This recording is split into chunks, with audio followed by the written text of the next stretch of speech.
Abbas, Amadou Ampaté Ba, Cheikh Moussa Camara. Sénégal mu ñan ndax bañ bëgg corona gi ngalla waay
And why Selah is there. And I want to put up a couple of more here because you see it here. You see it here. Let me go through a couple of them. You see it here. You see it right there. But then you also see it again in 3, 4. We're going to look at this one also. And then we're going to go to a couple other places. And why it's there, and I want to tell you why it's there and what's going on. Why you might hear me say a lot of times, many times, I will always tell you, meditate. And most people who used to come in the back with me and who be in the back of the class, we stress that. We stress it hard, telling you to meditate on things. It's not about where you sitting there, you study, and I ask Lord to, no, don't do that. What you do is meditate. He's showing you things to what he wants you to meditate on. It's many things that'll be said to you that he wants you to meditate on. When you meditate on it, you get the understanding from it. And you're going to see many things around. Don't try to go sit there and do a comparison with a trash can. We made it. Just a trash can. That's all the trash can is. But he might say in the Bible, look at the ant. Look at this ant.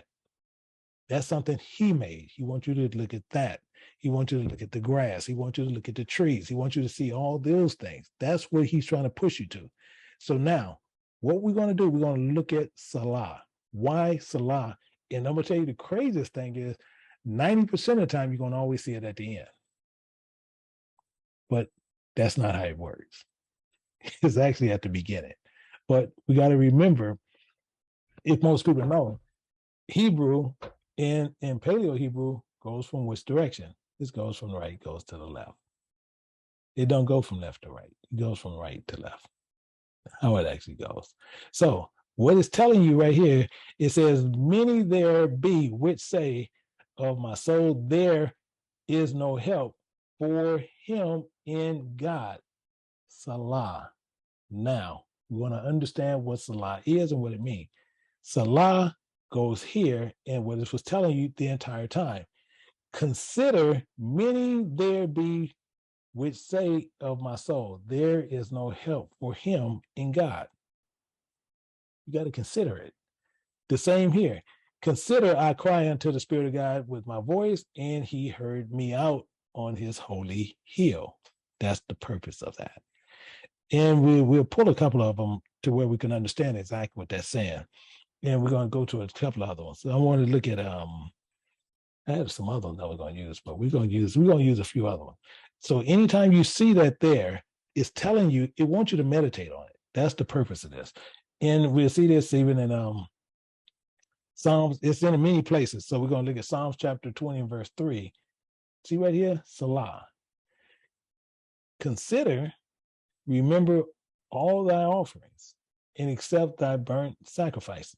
So we know burnt sacrifice, thy living established covenant. That's what it's telling you. So we need to consider that. So we need to consider these living covenants that we have made with him. That's what that's telling. Accept thy burnt sacrifice. Accept what we're doing. And how do you do that? Consider this. We look at Romans, we'll go to Romans and look at this a little bit closer. When you look at Romans chapter 12, verse 1, it says, I beseech thee, therefore, brethren, by the mercy of God, you present yourselves a living sacrifice, wholly acceptable unto God. It's not saying God going to accept it, but that's what you want to happen. That's the point. So we need to consider. So if we're going to consider remembering the offering in thy accepted, what if it was this? I want to put something to where we got to look at it the other way. We're going to look at verse Genesis chapter 4, and we're going to see what happened here. And we're going to see in 4, we're going to see in verse 3, let's look what Cain did. And let's consider that. It says, in the process of time that Cain brought the fruit, the works of the ground, an offering unto the Spirit of God. You got to consider this. Abel also brought the first of his flocks thereof, in the Spirit of God had respect unto Abel's offering. You see, he's being real specific. He had respect unto Abel's offering. He didn't have no respect unto Cain, because he said, but Cain's offering, he had no respect. None. Did we consider what we brought? That's just like saying, well, I made a trash can. I won't tell you, I developed this, so this is real good for me to bring this to him. He gonna really love this. No, he's not saying that. He already told you up front what he wanted. That's what we should have did. And let's go out of here, and we're gonna go to a couple of others. But I want you to see how it's actually set up, because some of them say it and some don't say it. But we got to remember, we got to consider what is being said. Because if we consider it, we can think on it, we can meditate on it. Once we don't meditate on things, we have a problem. And this is what I'm saying. Once we go into this, to Asia, and besides saying amen, sometimes you can just sit there and say Selah. Why are you going to say Selah? You need to consider, you need to meditate. Oh, bro, I'll tell you what, I'm not really quite understanding that, Selah. Why? You need to meditate on it. Actually, let's look at another part. Let's look at what Peter did. Did Peter understand the vision that he seen? Actually, that's the wrong place. Acts chapter 10. We're going to look at verse 17. Most of us know what happened with Acts 17. All these vessels start coming down to Peter. All this stuff coming down to Peter. All this stuff coming down. As it's coming down on Peter, did Peter understand what was going on? We'll start up here, verse 11. It says, and he saw heaven open, and certain vessels descending unto him, as comparing as it had been a great sheet at the corners, at 4 corners, let down to the earth. So 4 is actually telling you something, but we're going to find that out next week. However, it's telling you this something. It says all manner of 4-footed beasts, but people tell you all manner of 4 unclean. No, it says all manner of 4-footed beasts of the earth, and wild beasts, and creeping things, and fowls of the air. And there came a voice to him, rise, Peter, kill and eat. He's not telling Peter to eat anything, as far as physical. We got to remember, he's telling a parable, so we got to understand the vision on what he's showing Peter. Because if we don't understand the vision, this is why people, they see things carnally. When they see it carnally, they're going to tell you carnal things. That's why I said, when that came down, that told us he cleaned everything, so we can eat this, we can eat that, we can eat this, we can eat that. That's not what he said. He said, I'm going to speak to you in a parable. That's the only way he talks to you. And if he's going to talk to you, he wants you to consider the vision on what he showed you. And that's what we have to do. We have to consider that. Now we're going to see what's going on. It says, but Peter said, not so, Lord, I have never eaten anything that is common and unclean. Peter didn't get it. Peter thinking he's eating. That's not what he said. And he's going to make it clear. Including the voice spake unto him again a second time. But God has cleansed, call not thou common. Don't call it common. What I've done, don't call it common. And it says this thing was done thrice. It was done 2 and 3 times, and it was received up to heaven. Now you got to see what Peter did, and that's the important part of what happened to Peter. It says, now while Peter doubt in himself what the vision he has seen should mean, don't have nothing to do with eating. He had to learn of that. And how we know he learned of it, you see it down here in verse 28. because verse 28 tells you exactly what happened. But people are still going to hold to a false doctrine to put stupidity, technically. It says, including he said unto them, how you know how that it is unlawful thing for a man that is a follower of Christ to keep company, meaning you're going to keep company with heresy, all these kind of false doctrines and all what people are doing. He said, or come into another nation. But, however, God has showed me that I should not call any man common unclean. But where did Peter get that from? That's the point. Where did that come from? These are things you have to remember. Let's look at a couple of things to where we can find out exactly what is happening. We're going to find this over in Hosea. We're going to go to Hosea chapter 1. I'm going to show you something here. And we're going to see right here in verse 2. Right there. It says, in the beginning of the word of the Spirit of God by Hosea, the Spirit of God said to Hosea, go, take thee a wife of whoredom. Unclean. It's unclean. Not whoring as in physical. You got to remember, God is not talking about nothing physical. He's showing you something to where you can see it spiritually. That's what he's doing. And he goes on more. He says, take unto thee a wife of whoredom, and he's going to say, including children of whoredom, for the land have committed great whoredom, departing. They didn't departed from the Spirit of God. They start going on their own way. They're doing their own thing. So we need to consider what we're doing. We got to consider these things. Let's look at this in Psalms 88. Let's go down here. Psalms 88, we're going to look at verse 7. You Selah. Consider thy wrath lieth hard upon me. Consider that. Lieth hard upon me, including thou have afflicted me in all thy ways. All thy ways. We show you what that's, well, we show you what everything means. We're not hiding anything from you. But we have to understand what is happening. Let's go to another 88:10. Selah. Consider, wilt thou show wonders of the dead? That's a whole another thing, but you can see that all day long. The dead arise and praise thee. Are you serious? So what you got to do is look at, shall the dead arise and praise thee? Look at any church, anywhere in the world, and they sitting there, they in a church. I want you to keep this in mind. If they're in a church, I just want you to think of something. We're going to go to Hebrews, and we're just going to go to one place where we know what God also say he's not there. But we're going to go to Hebrews chapter 9, picking it up in verse 24. It says this, and it's real clear.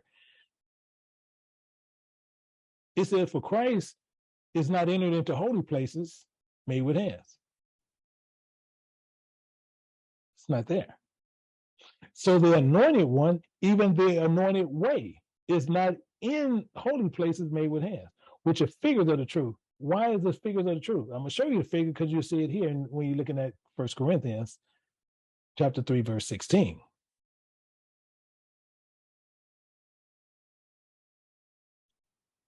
You know, you're not that ye are the temple of God, that the Spirit of God dwelleth in you. So why in the world are you in a building?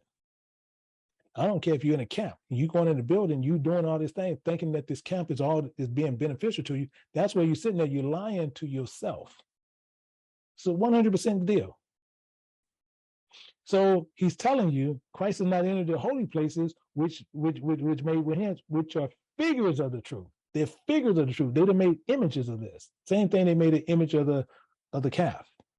He did an image of a calf, and they said, these be the guys that brought us up out of the land of Egypt. No, it wasn't. They just made it. So it didn't do it. But it's saying, so would dead people sit there and arise and praise him? No, that's stupidity. They praising the dead idol. Let's go some more. Let's go to let's see. We'll go to Habakkuk, because this is the only true other ones that's there. That mainly, but Psalms have it quite a bit. So we'll go to Habakkuk. We'll look at something in Habakkuk. We didn't go too far. And went too far. Why is Habakkuk? We want Habakkuk chapter 3. But we're going to look at verse 9. You see it here. It says, thy bow. Now, I want to understand most, again, people are talking about this bow. Spiritually, you got to understand what that's talking about. That's talking about one of his prophets. That's an elder. That's a prophet talking. So it says, thy elder was made quite naked. It was showing what he did. And it says, according to the oaths of the tribes, even thy word. You see what it's saying? He's telling you what's going on. So he's saying, consider thy elder was made quite naked. That's what he's saying.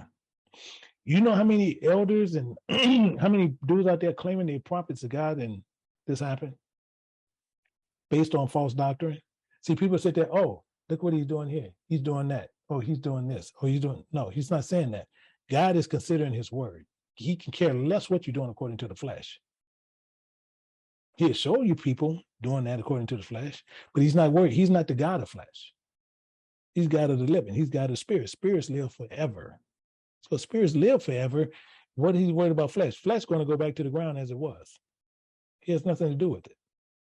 But if you join in your spirit to it, that's where your spirit is going to go. So your spirit never dies. So he has to throw it where it's going to be eternally there in eternal damnation, which would be in hell. Actually, not hell, it's going to be in the lake of fire. That's where it's actually going to go. So we got to consider the elder that was made quite naked, according to thy oaths of the tribes, even thy word. He's telling you, we got to consider these things. The next one you'll see again in verse 13, where he's telling you the same thing.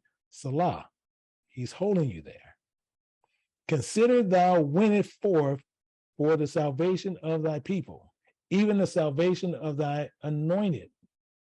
Thou wouldest the head out of the house, wicked, by devouring the fountain of the naked. Got to consider these things. How stupid we doing this stuff. And it's loaded in Psalms. Do we have any questions? Do you have any questions based on this? And we can bring you up just in case. And we have any questions? Any questions? And we have a Jerry. Jerry? Jerry? Okay, we're going to get ready to move you over, Jerry. Okay, Jerry, we don't have time for you to learn how to do it. And let me move this. Jesse.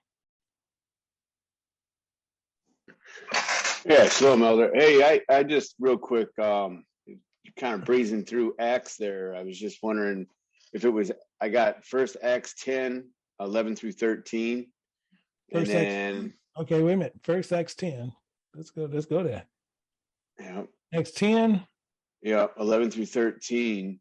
Okay. And then you had mentioned a couple other in between Acts 10 and 28 before you went on to Hosea 1 and 2. Okay. And what you trying to figure out there? What's going on? Well, I just wanted to get those scriptures that I didn't get to jot down in the notes. Yeah, it was like Acts. Yeah. So what I did, I went through this main part, but the main part of it was I wanted 17. Okay, good. Because I didn't get that. All this. I just went through 11 through 16 just to kind of give you some background information on what happened. Then I went to 17 on the focus on what the point was, which is Peter doubted what the vision he had seen should mean. Then I went to verse 28, where he finally figured it out. Gotcha. So focus is 17. Yeah, the focus is 17 because Peter doubted himself what the vision he had seen should mean. It didn't mean that, oh, I can eat this.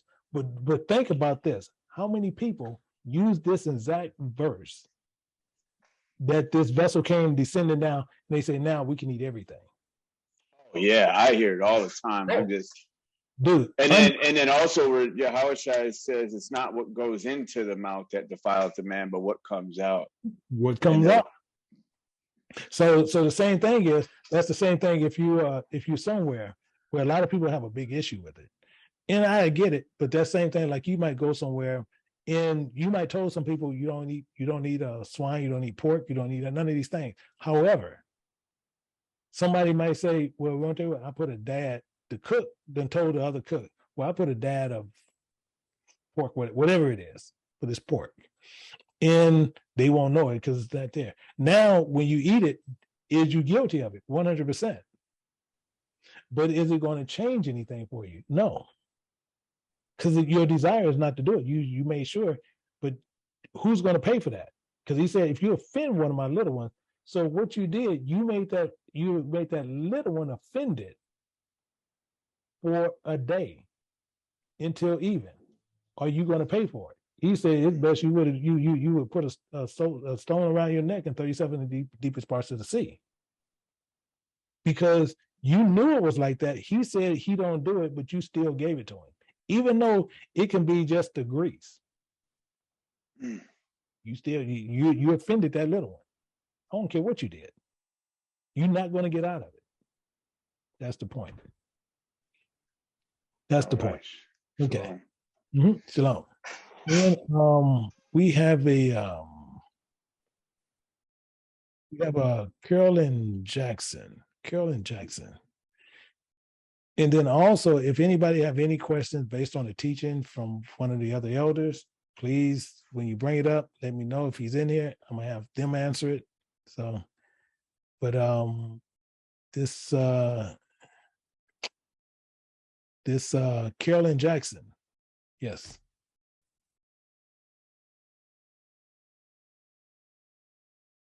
Okay, can you hear me? I can hear you now. Oh, okay. You just said the person will not go to hell, but in the lake of fire. What's the difference between hell and the lake of fire? What's the difference? The lake of fire is your eternal resting place. Hell is where you've been held at. Oh. Okay. Yeah. Because he gonna throw hell into the lake of fire. Did you know that? No. You didn't? No. Okay, 1 second. I thought it was the same place, the lake of fire and hell. Oh, you did? Yeah. So, well, let's see something. Let's look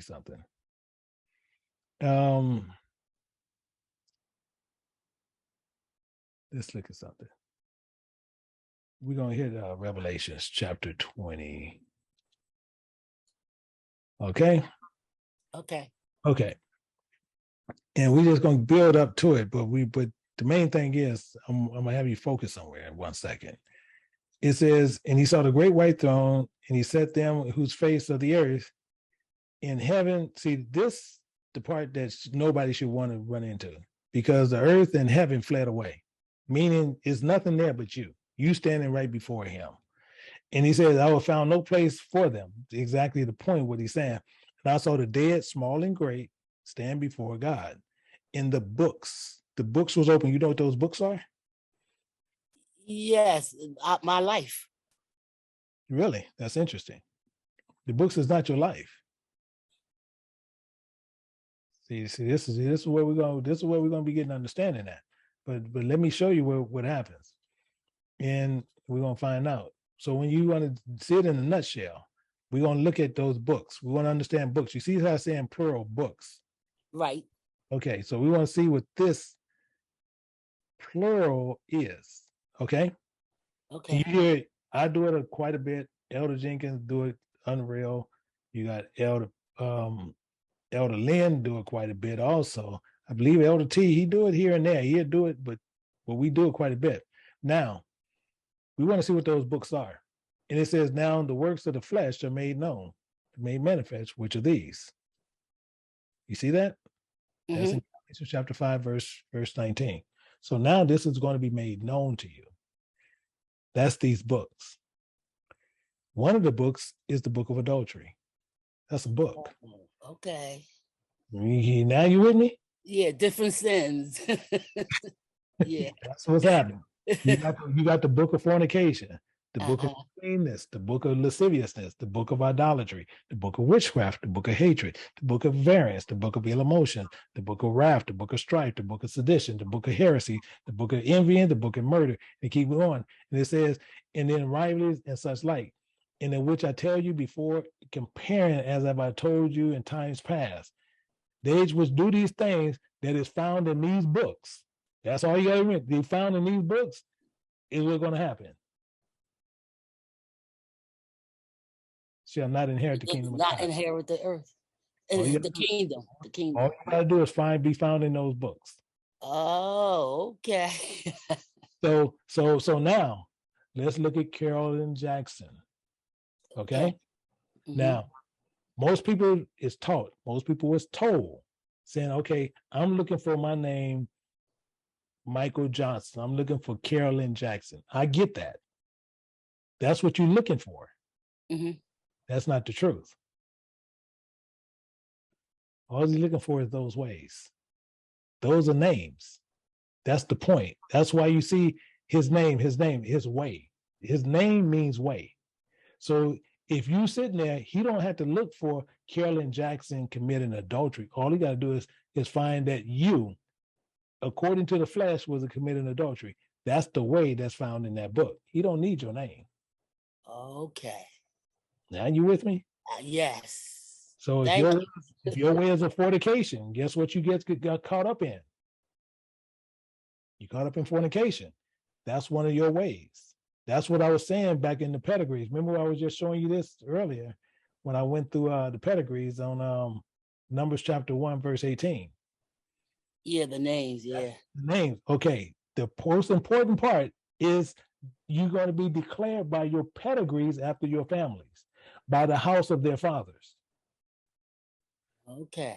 So if you're the father is this liar and you're a father of adultery, that's your pedigree. That's your surname. Yeah. Yeah. That's kind of what's going on. A little bit harsh today, but he's not playing the game here. But watch as it goes. So now you're found in those books. So let's say you're not found in the books because it says another book will open. That's the book that you want to be found in, that ways that you'll be found in. But watch what happens here. We're going to go down to verse 14. It says, death and hell were cast into the where? The lake of Lake fire. Hell. Hell going to be cast in there. Okay, yeah. So now is it the same thing? No. Okay, so when somebody asks you, oh, it is the same thing? No, two different places. Okay, thank you. I never knew that. You're more than welcome. And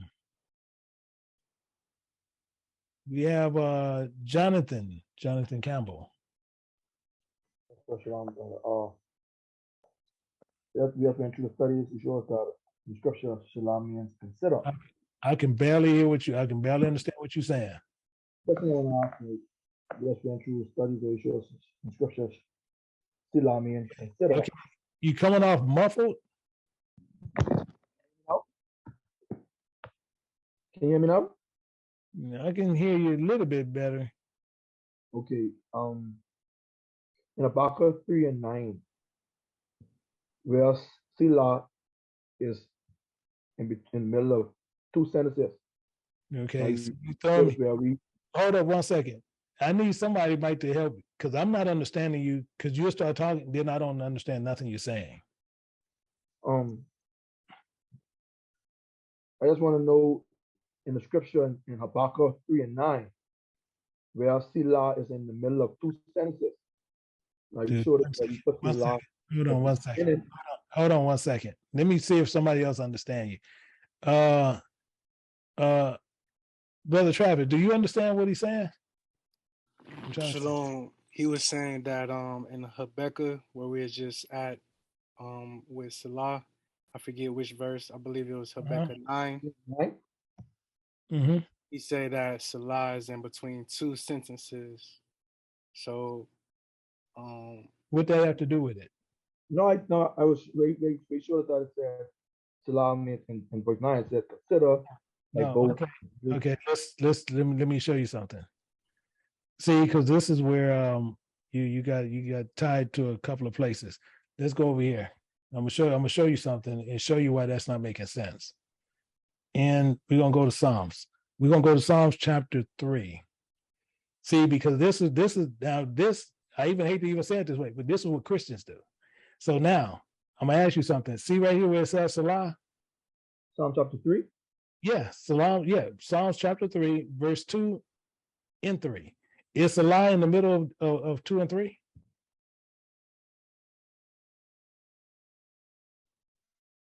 Yeah, I don't know what's taking you so long to answer. Do you see it?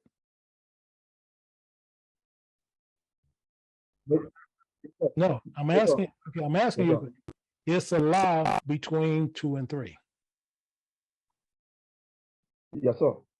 Okay, so what's the issue? I was saying in verse 9, is it between two sentences? That's what I'm asking. Okay, let's go to Rebecca, because I see you're not seeing the point what I'm making. And let me see, 1 second. And I'm gonna show you a couple of things. Actually, I'm gonna go here. I want to go to a couple of things, but I want to pull something up because I want to show you something as I'm doing it. Let me see.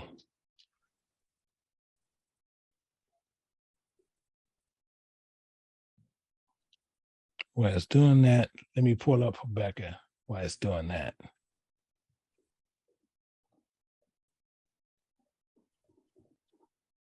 And Rebecca,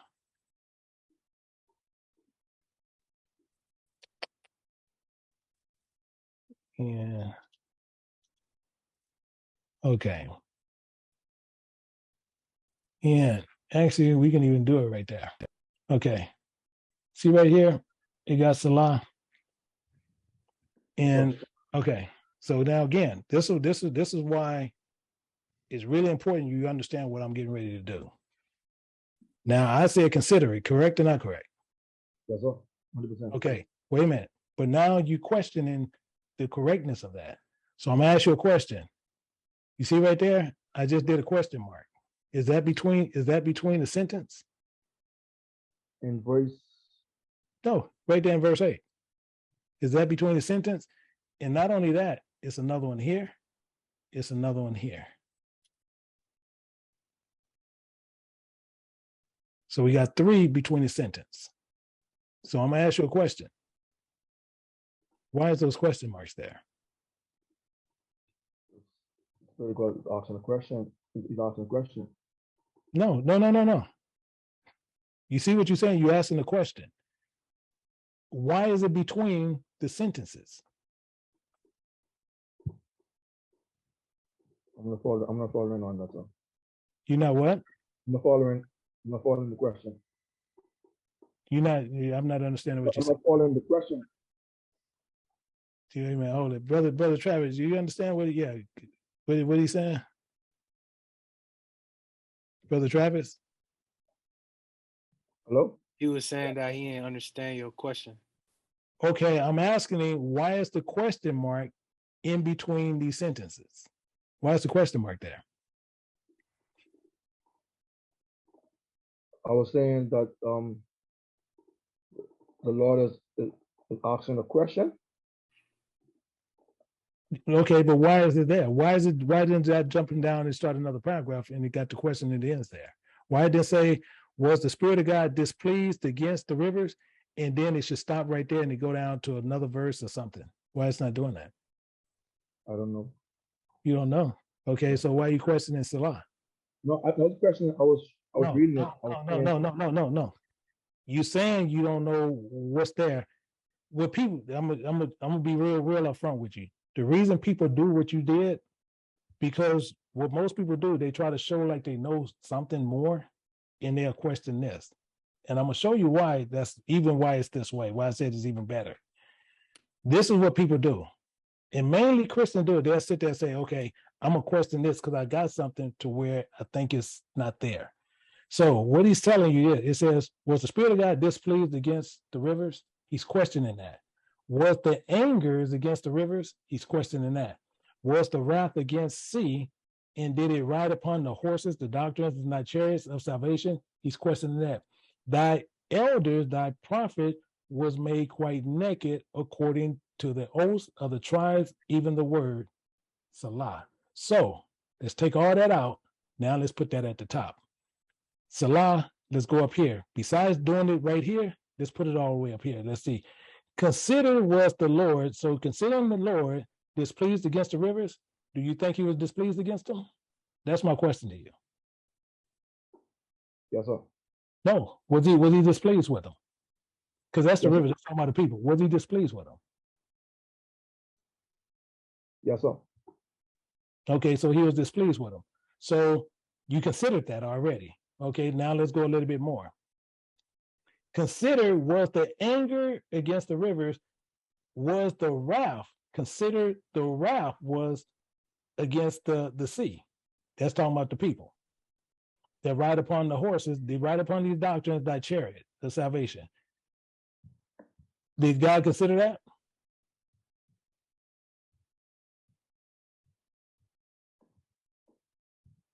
Yes, sir. Okay, so again, why are you worried about that right there? I know you understand what I was correct. Can I read Habakkuk 3:9? You want me to? Yeah, one second. Okay. Travis, what did he say? Okay, this this how I read Habakkuk. Okay, Habakkuk 3:9. Consider thy bow was made quite naked, according to the oath of the tribe, even thy word. Then I said, consider thou didst cleave the earth with the river. That's how I was reading it. I was reading right or wrong. That's how I was reading it. That was my question. Brother Travis, what are you saying? I'm not quite understanding what he's saying.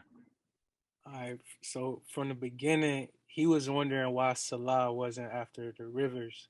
Why was it between thou didst and thy bow? Between just verse 9. So again, that's why I said that's coming off as a Christian standpoint.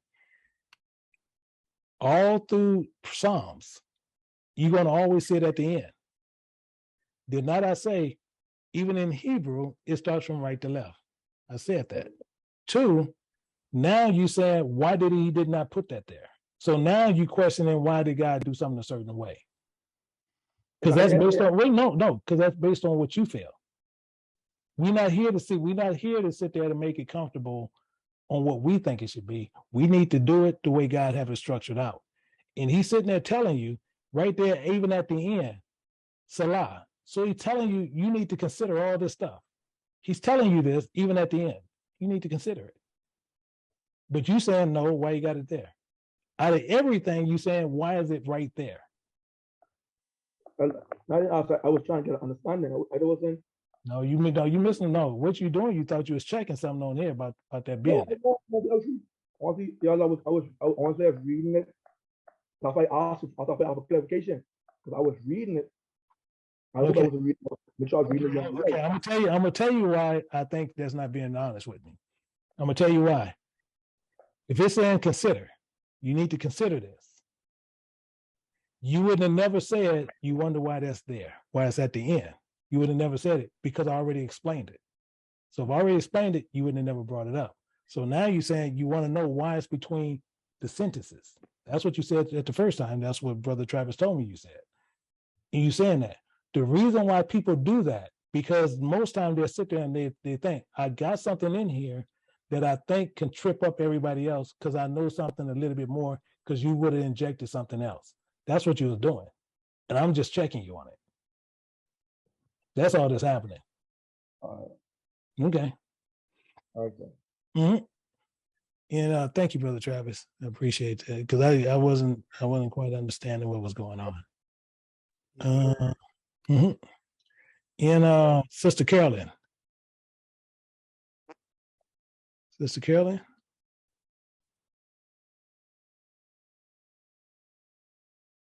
Yes. Yes. Yes. Elder? Yes. Oh, I didn't ask a question. No, you had your hand up. Oh, I'm sorry. My mouth must have hit it. Sorry. Okay. No, that's okay. And we have and Sister Angela. And you put your hand up again. So I don't know why you keep.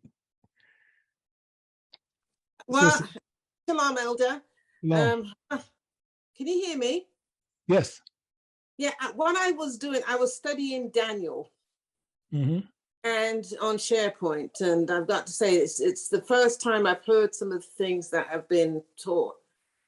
And a couple of questions that I had was, you mentioned some of the, like Candace, putting the Gentiles at rest.